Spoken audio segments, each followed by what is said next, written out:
a whole class on nitrogen nucleophiles 25 years ago or something. All right, I thought it was fun at the time. Anyhow, so nitrogen nucleophiles, we talked about oxygen nucleophiles, how we can make an acetal, a cyclic acetal, also a hydrate.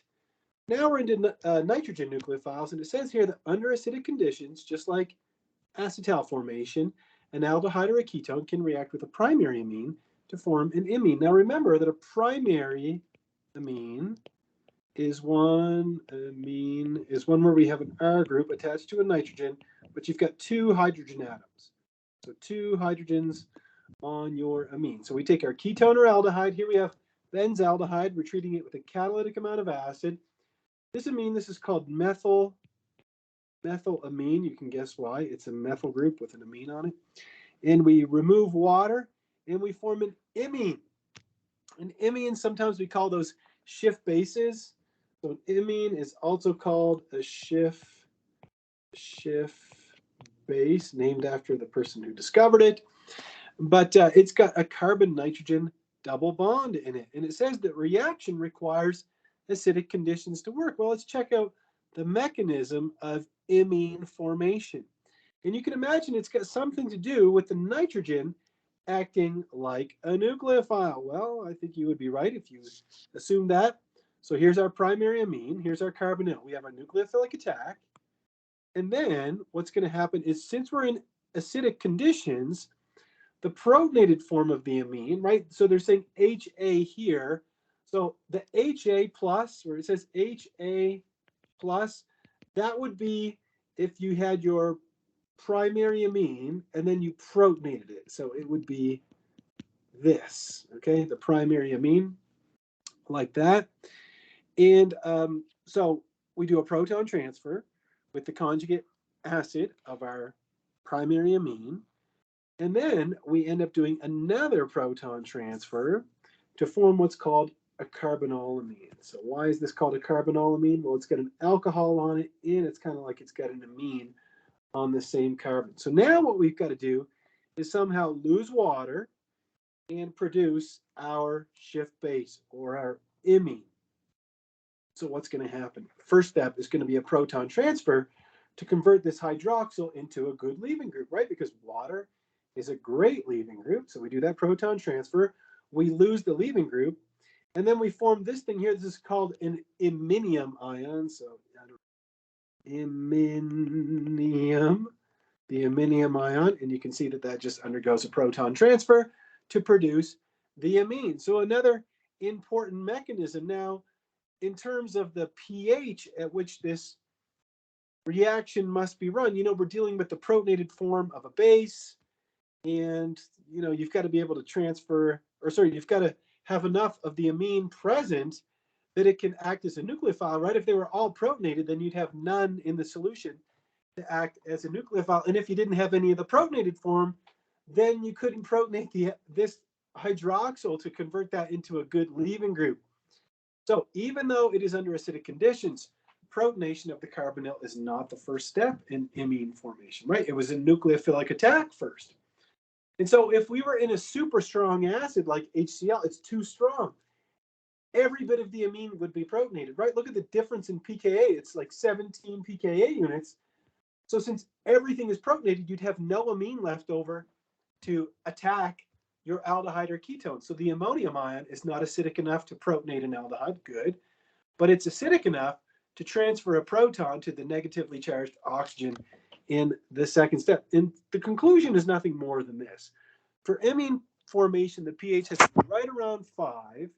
Okay, you look at reaction rate plotted against pH, and you see it's kind of maximized right around 5-ish. Maybe, according to this, maybe it's a tiny bit below, but 5 would be the closest whole number to the maximum rate. So again, I'm just kind of summarizing what I already stated, but at a lower pH, every amine is protonated, right? All you would have is a bunch of RNH3+. So you have nothing that's available to attack the carbonyl. And if you're at a super high pH, then you have nothing to catalyze the reaction effectively, right? If it's too basic, you could never do this step, for example. right? You'd never get any protonation to occur. And so you've got to have that delicate balance when you're trying to form an imine. So what happens if you have a ketone? Because the imine was formed with the reaction between a primary amine, the imine was formed in a reaction between a primary amine and an aldehyde or a ketone. And what happens if we have a secondary amine, right? A secondary amine is when we have two R groups on a nitrogen, like this, okay? And we do a reaction with an aldehyde or a ketone. So it says here, under acidic conditions, an aldehyde or a ketone can react with a secondary amine to form an enamine. So we have our ketone here, we have our acid catalyst, we have our secondary amine, and of course, in the process, we end up losing water. Why do we call this an enamine? Well, you can probably guess. The ene comes from the alkene, and the amine comes from the amine portion. So an enamine. The reaction requires acidic conditions to work. The mechanism, good news, is the exact same as imine formation, except for the very last step. So let's take a look. The first step is that nucleophilic attack. We have to have that delicate balance of pH so that we have some of the amine present, nucleophilic attack, do a proton transfer followed by another proton transfer, which gives us our carbonyl amine. Now we do another proton transfer to convert this into a good leaving group, water, and the only difference is here. Right? When we had an imine or an iminium, we had a hydrogen over here, but now since we have a secondary amine, we have an R group, and thus the proton transfer is going to occur at a carbon adjacent to the carbon in the double bond between the carbon and the nitrogen. And that produces our enamine. So enamine formation. Here's kind of a summary in case you're just like, oh, jeepers, I can't keep all this straight. Here's a cool summary. It says here, the formation of the iminium or the iminium, anyhow, the formation of either of these is identical. And then the only difference is the very last step, right? The last proton transfer to form the imine or the enamine. You know, this is a mnemonic that my students taught me years ago. And I just noticed I had it written in my notes. So they said primary amine. So a primary amine, you think the number 1 gives you an imine. And then if you have a secondary amine, the number 2, they said, they did something like this, made the letter E, amine, like that. Again, this is just a mnemonic put together by my students. It's not my handiwork. But if it helps you remember it, hey, it's all good. So something cool you can do with these types of syntheses is if you use what's called hydrazine. And hydrazine hasn't come up in any of our classes yet. So NH2, NH2, this compound here, I'll write it down here. NH2, NH2. This is called hydrazine.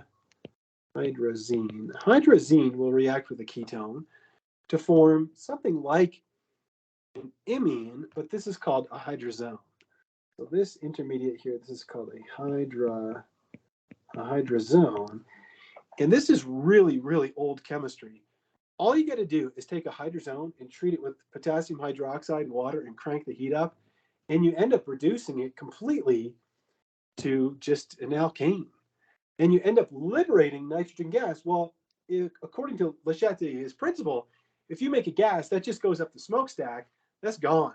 So this reaction just goes like a race, not like a racehorse. It's not necessarily with the reaction rate, but there's no way this could go in reverse. It can't happen because you lose the gas. And so we call that reaction the Wolff-Kishner reduction. So the Wolff-Kishner reduction is taking a hydrazone, treating it with potassium hydroxide and water, cranking the heat up, and that gives you an alkane. Pretty cool reduction. So now you have two ways to take a carbonyl and convert it to this. You could use the Clemmensen reduction.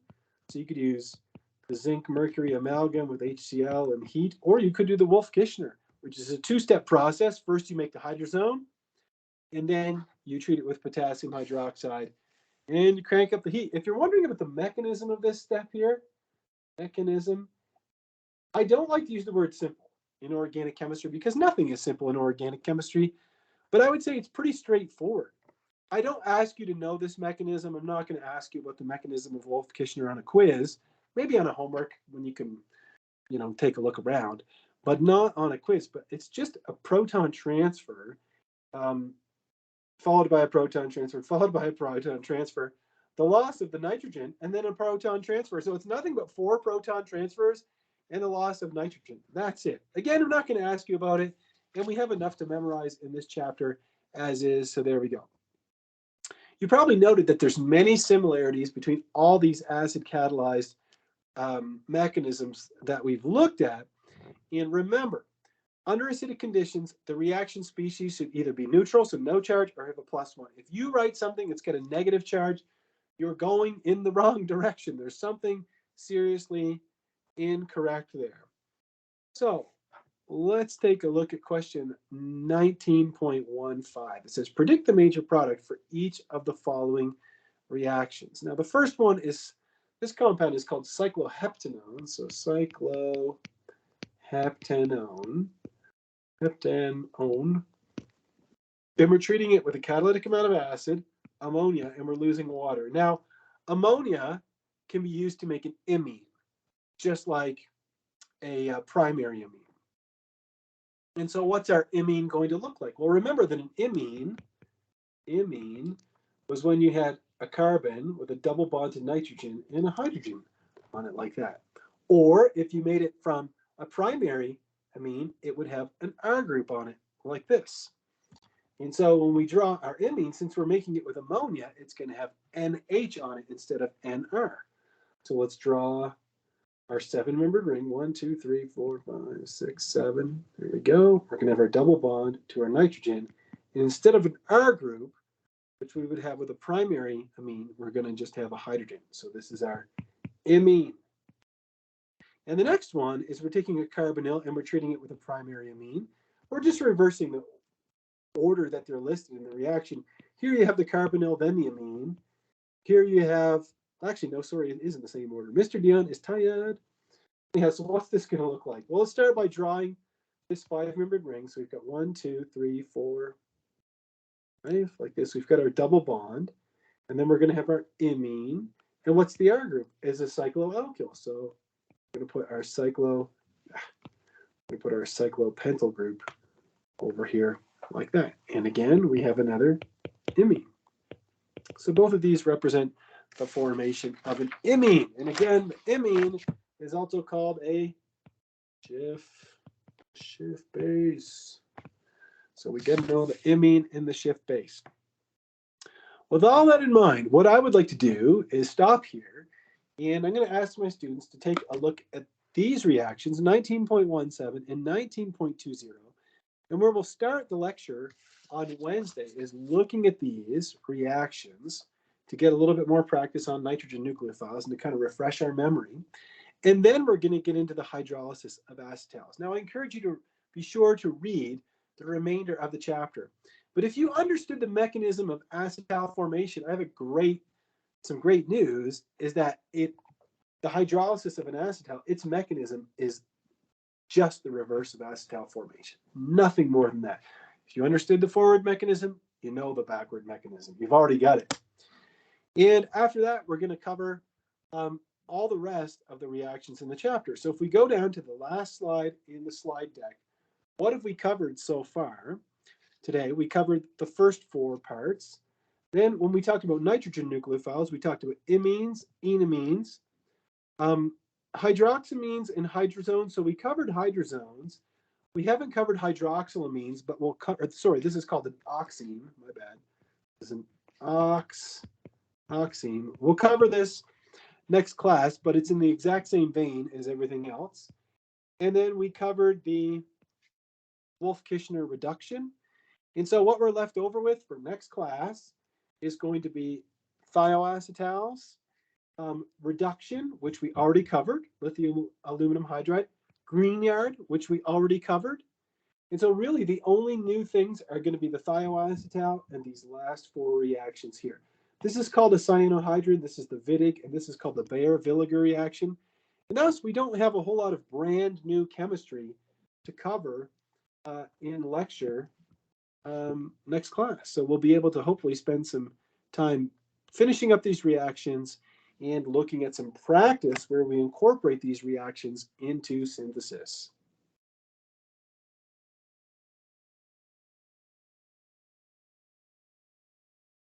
All right.